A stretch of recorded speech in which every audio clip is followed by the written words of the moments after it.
आज मी तुम्हाला सांगणार आहे की माझ्या नवीन साड्या मी कुठे लपवून ठेवते आणि आम्ही जे रॅक घेतलंय त्यात अजून त्या साड्या का नाही लावल्या। नवरात्रीचा दिवस जवळ आला तरी काही माझी दसऱ्याची साफसफाई सुरूच झाली नव्हती।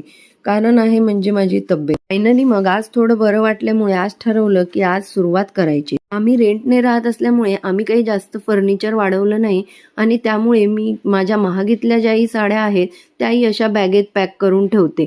म्हणजे का जायचं कुठे म्हटलं शिफ्टिंग झाली की पटकन बॅग उचलली की चाललो। थोडे दिवस जरी हा कप्पा आवरला नाही तर तिथे घरातल्यांच्या सगळ्यांचे सामान येऊन पडते। लहान मुलं घरात असला की पसारा हा होतो। अशा बॅगेत पॅक करून साड्या ठेवल्यामुळे की नाही जी साडी पाहिजे ती पटकन दिसत नाही आणि मग वैताग घेऊन शेवटी मी ड्रेसेस घालते। आज मी माझ्या साड्या मोजल्या तर 85 साड्या होत्या, पण रील बनवायची म्हटली तर माझ्याजवळ एकही साडी नसते। शेवटी मी ड्रेस घालूनच रील बनवते। कप्पा की नाही मला अहो येण्याच्या आधी पटकन साफ करून घ्यायचा होता, कारण त्यांनी जर बघितलं असतं तर ओरडा तर पडलाच असता की एवढ्या साड्या आहे आणि माझी दिवाळीची साडी कॅन्सल झाली असती। आणि फायनली बघा माझा कप्पा झाला क्लीन। बाय।